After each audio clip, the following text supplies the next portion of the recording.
the lack of families being able to supply a sufficient amount of diapers to keep their babies, children clean, healthy, and dry.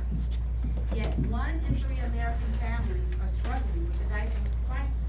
And it's called a crisis because many people don't know about it. That includes low-income families, poor families, even grandmothers. And there is no government assistance for diapers. Families are having to make that decision too with their babies. Should I pay a bill or should I buy diapers? Should we buy food or should we buy diapers?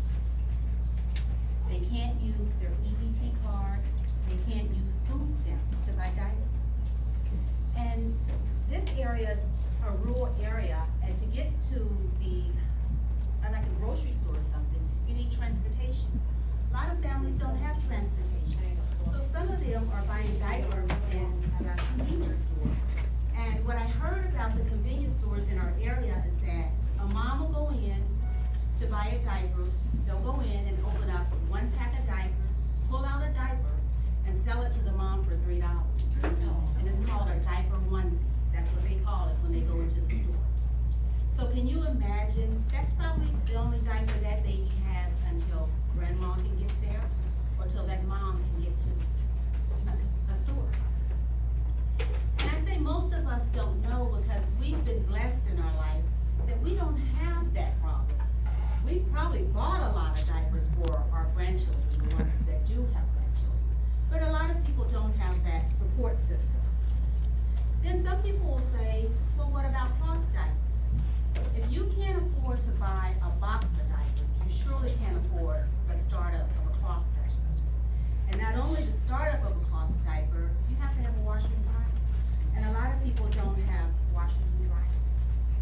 So then you talk about the consequences of staying in a diaper too long. 32% of the families report reusing the same diaper. 48% of the families reported delaying changing the child's diaper. So when you get a wet baby, you get a crying baby. You get a stressed out mom, which could lead to abuse for that baby. And not to mention the health risks. You can have diaper rash. You can have urinary tract infection. You might have not have seen the despair that's being created by not having this basic necessity, but I've seen it. I've seen a baby go to the hospital and they say it's got a urinary tract infection. I didn't say anything to the mom because this baby was a twin, so I knew it was from not having the right amount of diapers. So that's where Western Pennsylvania Diaper Bank kind of came in. And I was probably like most of you. My husband's the founder of the Diaper Bank. And one day he worked with a lot of after school programs, and he worked with a bunch of moms and grandmothers and stuff. And he asked them, he said, what is it that we can do for you that you're not getting? He said, all at once, everybody said diapers. So he came home and told me, they said diapers. And I said, I've never heard of such. He said, I'm telling you, they said diapers. So when I investigated it, and I found out that diapers was a crisis, and I found out also that 20 to 30% of our families in this 7-county population area consist of children, families with children in poverty. So what we do is we collect diapers through talking with groups here. We collect them, we store them, we count them up, and we give them to social service agencies, which in turn gives them to families in need. So we kind of work like the food bank. We find the social service agency, they find the families. We started in 2012, and that first year, just raising awareness, we gave away 16,000 diapers. Our second year, we gave away 56,000 diapers. Last year, we gave away 106,000 diapers, and this year, we're on track to give away 200,000 diapers.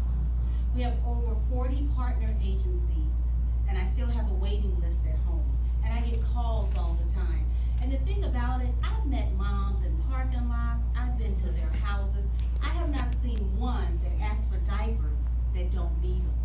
And they don't like asking for them because they're ashamed, but it's all about the baby. So I tell people sometimes, you have to look past the mom. You know, that baby knows nothing. That baby is as innocent as it gets. And our mission is to raise awareness about the diaper crisis. And our vision is to diaper as many babies as possible.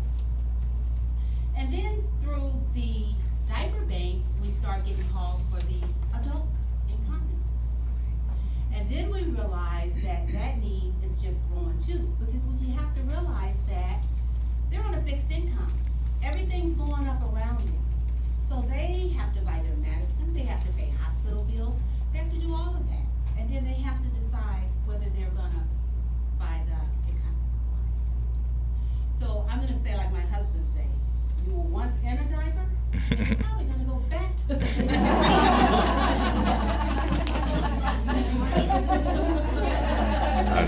Understood. So, and I just, and I feel like if I've been blessed, I should give back some kind of way. And what better way to give back to the young and the elderly who paved the way? So the blessings in the diaper.